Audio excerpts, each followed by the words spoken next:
There are people in cities, on farms and in towns. So many people, just look around. There are more and more parents driving more kids to school, in more cars and buses, using more and more fuel.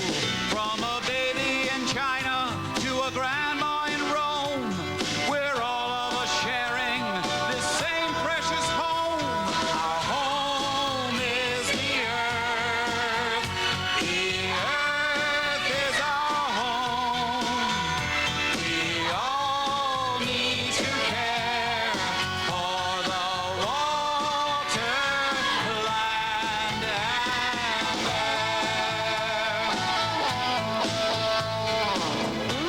The human population is growing, and as our numbers have increased, so is our power to affect the world around us. With this power comes the responsibility to act wisely. Our home is the earth. The earth is our home. We all need to care for the water, land, and air.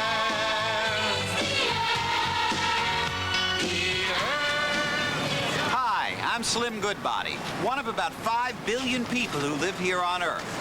Long ago, there were far fewer humans.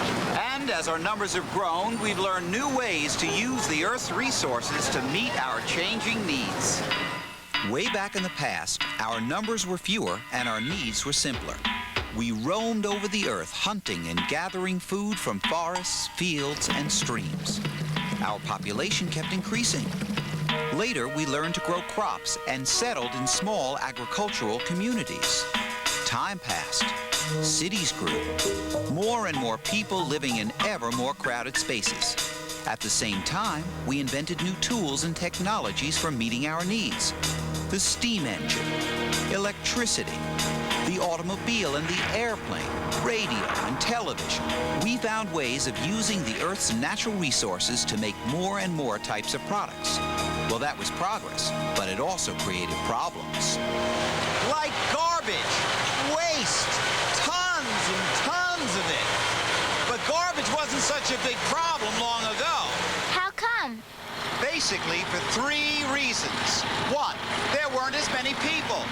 2, the people who did live back then didn't produce as much garbage as people do today. And 3, the kind of garbage people produced was different. Now, let's take a closer look.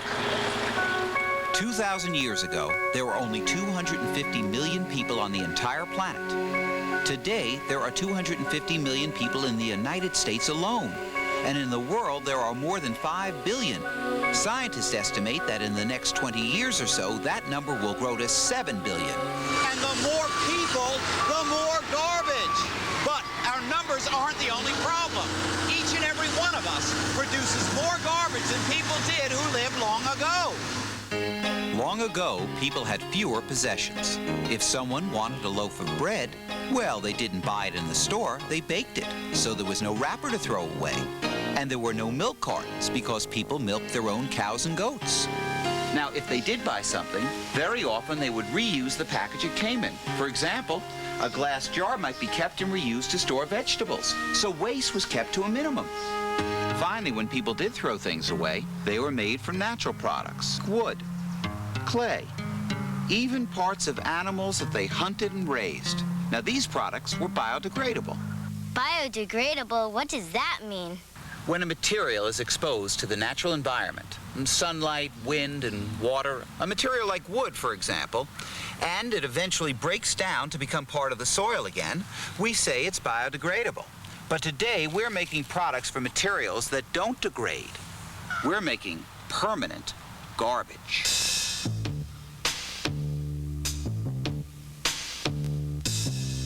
You humans are cool. Your minds are amazing. But sometimes you act a little bit crazy.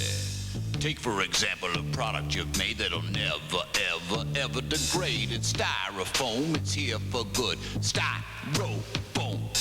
Is that understood? A styrofoam cup that you hold in your hand will never decay. Become part of the land. Your great-great-great-grandson or daughter might find some on the ground or floating in the water. Styrofoam, styrofoam. And every single day, millions are made. Styrofoam cups never degrade. So let's cut down on this pollution and make an intelligent substitution. Time's running out. Jump on the job. Cool it with this waste. Deal with a problem. Yeah, yeah. Styrofoam.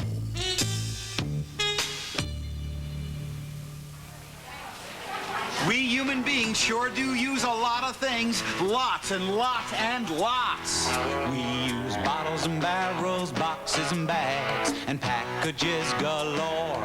We use jars and jugs and crocks and tubs, and cans and much, much more. From plastic diapers and baby wipes to things in bubble packs. And almost everything we use is packaged to the max. We use cardboard crates and party plates and paper of all sorts. From daily rags to movie mags and quarterly reports. And trees that took a century to grow from little seeds are cut down to make junk mail that no one ever reads. We use so much every day. We use so much, and so much gets thrown away. From soda cans to turkey pans to worn out rubber tires. From dungarees to batteries, the warranty expires. And almost every single thing we buy with hard-earned cash, day by day is on its way, turning into trash. We use so much every day. We use so much gets thrown away. These are just some of the products we use, and many of them get thrown away. Every day, the average American produces more than 3 pounds of garbage. Let's say there are 25 kids in your class. That adds up to 75 pounds. Now, suppose there are 250 kids in your school. That's 750 pounds. If there are 25,000 people in your town, that's 75,000 pounds. If there are 25 million people in your state, that would be 75 million pounds. And there are 250 million people in the United States, making 750 million pounds of garbage every single day of the year. The challenge is how to satisfy our needs without hurting the environment. When we throw garbage out, it doesn't disappear. It's still with us somewhere. What does happen to the garbage we throw away? One of 3 things. We bury it, we burn it, or we dump it. And there are problems with each of these. We bury our garbage in landfills, big holes that are dug in the ground. But a lot of this land is just about filled, and so we're running out of space. We burn some of our garbage in big furnaces called incinerators, but this method pollutes the air and leaves harmful ashes behind. Finally, we dump some of our garbage in the ocean, but this can end up polluting the water and killing birds and other sea creatures. So you see, the waste problems that we humans create can cause damage to the world around us. The lithosphere, hydrosphere, atmosphere, and the biosphere. We depend upon our environment for our survival. So when we harm it, we're putting ourselves at risk. So what can we do? Plenty. We can start by practicing the 3 R's. Reduce, reuse, recycle. Reduce, reuse, recycle. The best way to get rid of garbage is not to make it in the first place, to reduce the number of things we produce and use. First of all, ask yourself the question. Do I really need this? You see, we can get rid of an awful lot of waste by not using unnecessary things. But if you do need something, we can still reduce the amount of waste. Suppose you only have one item, like a container of milk. No, thank you. I don't need a bag. You can reduce the amount of paper you use by carrying the milk itself. You can also reduce waste by not buying products with a lot of wasteful packaging. For example, you know toys that come with more material in the package than in the product itself? Or how about cold tablets? You know the kind that comes in a box, and inside the box the pills are individually wrapped up in plastic and tin foil? When you buy products with lots of wasteful packaging, what you're getting is the product itself, plus a lot of garbage. Reduce, reuse, recycle. Another way we can cut down on waste is to reuse things once we purchase them. Remember, new doesn't always mean better. If you need a shopping bag to carry a bunch of groceries home, hold on to that bag and bring it back to the grocery store the next time you shop. Try to buy soft drinks in returnable glass bottles. Reuse plastic sandwich bags. Turn them inside out, wash them, and then let them dry. If you get a present, save the paper and reuse it when you wrap a gift. Reduce, reuse, recycle. Yo, recycle. Yo, it's what we do. Taking the old, making it new. Yo, recycle. Yo, it's what we do. Taking the old, making it new. Listen now what I've been told. Recycling is making new things from old. The trash that you toss, you dump, you throw away could be brought back to use on another day. The glass in bottles and jars can be recycled and recycled continually. And a soda can is just a little thing, but it can return in an airplane wing. Yo, recycle. Yo, it's what we do. Taking the old, making it new.